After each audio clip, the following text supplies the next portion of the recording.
Hi, my name is Lindsay, and I'm one of the lead podcast hosts here at Indercombe High School. And welcome to TigerCast, the college and career readiness podcast where you learn useful tips to help you plan for your future. Today, we are joined by our special guest, Sergeant Clark, who is a recruiter with the Army. Before we start our interview, remember to take control of your future, join the California Army National Guard, and serve your community during local and state emergencies. You'll learn marketable skills, earn a paycheck, and get money for school. Contact Sergeant Aquino today at 916-233-7615. Hi, how are you today? I'm doing well. So, how long have you been with the Army, and what is your job? I have been with the U.S. Army for 13 years, and my job is a U.S. Army career counselor, and I'm on a special assignment right now as a U.S. Army recruiter. Great. And so why did you choose the Army? What personally stood out with them to you? Well, 13 years ago, when I initially thought about joining the military, of course, I went and explored every branch, and when I sat down with the Army recruiter, I realized that the Army had more opportunities. Looking back on it now, the reason that is because the Army is the biggest branch, and I was able to pick the career field I wanted to be in. So that was one of the biggest reasons I joined the Army. And then what kinds of jobs are available to you? Well, the Army has over 150 different careers. Some of the career fields are medical jobs, such as combat medic. We have operation room tech. We have nutrition specialist. We have some mechanical jobs, heavy wheeled vehicle mechanic equally to a diesel mechanic, aviation mechanics. We have chaplain's assistants. We have financial jobs. We have combat jobs, of course, infantry, Cav Scout, artillery, which I joined. Communication jobs, like I said, over 150 different careers. It ultimately comes down to what the person's looking for. And then what's the minimum requirement as far as enlistment? So the minimum requirement is 2 years. The maximum is 6 years. It does depend on which side of the house you enlist on, because you have the active Army and then you have the Army Reserves, but 2 to 6 years. And then what would the difference be between active and reserves? So active duty is full-time Army. That means that is your full-time career. You will leave home, go to basic training, your job training, and then you would move to a duty station, wherever the Army needed you at the time, but you'd be getting paid full pay, full benefits. Whereas the Army Reserves, it's more for somebody who's trying to go to college full-time but be a part-time soldier. With that, you would be stationed locally here by your surrounding area here in Sacramento, down in Concord, depending where your unit needed you at for your job. But you only work 1 week in a month, 2 weeks in the summer for your annual training. But it's more or less allow you to be a civilian, but also be a soldier at the same time. That's great. And then what does one have to score on the ASVAB in order to qualify? So the minimum score on the ASVAB is a 31. We grade on 2 scales. Anybody that scores between a 31 and a 49 are considered what we call Bravos. Anybody that scores a 50 to 99 are what we consider Alpha. And what that means is, it just kind of directs you on what career path you want to take. So the ASVAB score breaks down into certain line scores, and on those line scores are such, electrical, science, and what that does, it kind of identifies what career field you should be in. Great. And then in addition to the ASVAB, are there any physical fitness requirements that you have to meet in order to enter, and what would help to succeed in basic training? So physical requirements, you don't have to be in the best of shape. That's what basic training is for. When you say basic combat training, the first word is basic. Basic means simple or easy. And but more importantly, you must be physically, mentally, and emotionally qualified when joining the Army. So when it comes to those, there's no exact qualifications that, I can identify, because there's so many different qualifications. That's something that you would have to sit down with a recruiter and discuss. And then how long is basic training, and where would it be at, and what is it like? So basic training is 10 weeks. It's really 9 weeks, but the first week is in processing. We have four major bases that we do basic training at. You have Fort Jackson, South Carolina, Fort Sill, Oklahoma, Fort Leonard Wood, Missouri, and you had Fort Benning, Georgia. Those are the 4 major basic training locations. Those are just where you do basic training. Now, when you do your job training, that's in a totally different place. That just depends on what kind of career field you take. And then after basic training and your job training, what advancement opportunities would be available? And are they specific to the job that you choose? Well, every job does have certain schools that you can go to, such as being an engineer, you can go to sapper school. No other jobs in the Army can go to sapper school. So there are certain career opportunities in MOSs, which is military occupational specialty or jobs. But as far as advancement opportunities, I mean, we have airborne school, Ranger school, Pathfinder school. We have an array of different schools that you can go to that can actually help you advance in the Army, help with promotion, help you develop as a leader. So, I mean, the Army has multiple classes that you can take to help with advancement, yes. Great. And then as far as pay goes, what would that be like in basic training and then your job training, and then if you did get those advancements? So when you're in basic training and job training, you're getting paid the lowest rank unless you come in promoted, which there is ways you can get advanced prior to shipping off to basic training. But your basic pay is going to start out at $1,500 a month while you're in training. So in basic training, you're not really paying for anything because your food's paid for, your housing's paid for, everything's paid for.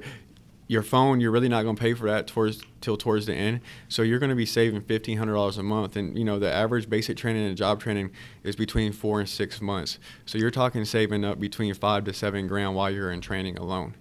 So that's the pay that you get for your training. Now, as you advance to higher ranks, of course, your pay becomes more. And when you get promoted, the Army has an accelerated promotion system. We get promoted the fastest out of any branch. So for instance, I'm a sergeant first class. I got promoted 7 times in 10 years. Prior to that, I got promoted to staff sergeant, which is E6, in 4 years. So I got promoted 6 times in 4 years. And that actually, those classes that you were talking about helped me advance to that rank. So of course my pay went up, and then when your pay goes up and your position goes up, you're going to be put in higher levels of responsibility. So that's definitely a plus. And then as far as college goes, while you're in the military, are you able to take classes? And then how much money do you receive for college? So you have 2 ways to pay for college. You have the Montgomery GI Bill, which is roughly around $66,000, $66K. And then you also, while you're in the Army, you can use what's called tuition assistance. Tuition assistance is another program we have where it gives you $4,000 per year. So, I mean, if you sign up for a 3-year contract, we're talking $16K for tuition assistance, and you can, double that up with your Montgomery GI Bill. So we're talking a total of $78,000 for education. For myself, I haven't even used the Montgomery GI Bill. I've been in it for 13 years. I actually recently just graduated with my bachelor's degree in business with a minor in human resource management. So I use tuition assistance to, pay for that. And my Montgomery GI Bill, I actually haven't touched that. I transferred that to my kids, so they actually can go to college, for a year each. And the good thing about the Army is, the college opportunities, those advancement classes that you were talking about, those opportunities. So those schoolings that you get in the Army, the colleges will actually look at it as college courses. So the first time I stepped into college, due to my Army training, I already had 69 credits towards my bachelor's degree completed, which is over half. So yes, as far as college, you can do it while you're in the Army. I'm definitely proof of that. And it definitely will pay for a 4-year degree. And you can continue to go on from there because, now that I'm finished with my bachelor's, I'm going to pursue my master's degree. So that's definitely in the near future. That's really amazing, just great educational opportunities. As far as where you've been stationed, do you have any favorites or places that you've enjoyed? So every place is unique. When I initially joined, the first time I got on an aircraft or airplane was to basic training. So 18 years old, getting on the airplane to the unknown, which was Fort Sill, Oklahoma. I was there for about 2 years. It was a great time of my life. I was young, but I always had a passion to go to Hawaii. And I never thought I would have that opportunity, but the Army gave me that chance. And I actually was stationed in Hawaii for about 7 years. To me, it was probably the best place I ever lived. It was beautiful. I got to experience so many different cultures because, it is a tourist location.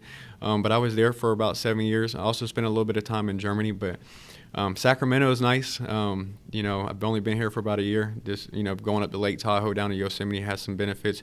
But Hawaii was the best place for me. And then what are the possibilities for the overseas duty station? So the overseas duty station, I mean, when you say possibilities, there's definitely a possibility. Ultimately, with the Army, you can take control of where you want to go. It just comes down to if they have that position available and timing. Yeah, I mean, the opportunities are there. If you want to go to Germany, you just have to submit a request to go to Germany. When you initially join, you're going to have to put like a wish list together. But after your first contract, if you stay in the Army, you actually can sign another contract, and you can get duty assignment of choice. And that's how I received Hawaii. So after my first contract, it was time for me to either get out the Army or sign a new contract. And the Army was really easy, so I signed a new contract, and they gave me Hawaii as a duty location of choice, and I also received $13,000 sign-on bonus. Wow, that's really great. So I've decided I want to enlist. What would the steps be to take to commit? So when you decide to commit to the U.S. Army, it's a big decision. So I like to describe it as a crawl, walk, run stage. So when you initially come in, we sit down, you like what the Army has to offer, you want to make that commitment. Then what we do is we schedule you to take the ASVAB, the Armed Services Vocational Aptitude Battery Test. Once you take that test and you're qualified, then we pretty much build your packet. It's pretty much your application into the United States Army. And then after you build your packet, we pick your job prior to you to going down to the military entrance processing station. So you get to pick your job with your recruiter, and then once you're satisfied with the job, we actually set you up to take the physical and enlist. The physical and enlistment is done at MEPS, which is the military entrance processing station. So you go down there, you do your physical. It's like a sports physical. Once you're done with that, you go sit with a guidance counselor, confirm your contract, and then you swear in that day. And that's the process. All right, and then are there any places that students would be able to get more information about the Army? As far as the Army, we are located off of 1602 Howe Avenue. That's my Army Recruiting Center. It's called Arden Recruiting Center. Or you can give me a call, Sergeant Clark, 916-752-6263. And I would love to sit down and discuss the possible opportunities with you. All right, and then lastly, what has been your favorite part about joining the military so far, and why do you think students here may be interested? My favorite part about the Army, to me, was the opportunity to travel while getting my education at the same time and getting paid at the same time. When you can combine those three, they actually complement each other really well. So, going to Hawaii, living in such a beautiful place, being paid to live there while pursuing my education at the same time, I felt I wouldn't have that opportunity at doing, any other job. I love the Army because of the people I've met, the cultures I have experienced, and just developing me as a leader, as a person in whole. The Army has been a great opportunity, not only to myself, but for my family as well. Thank you for joining us today. Thank you.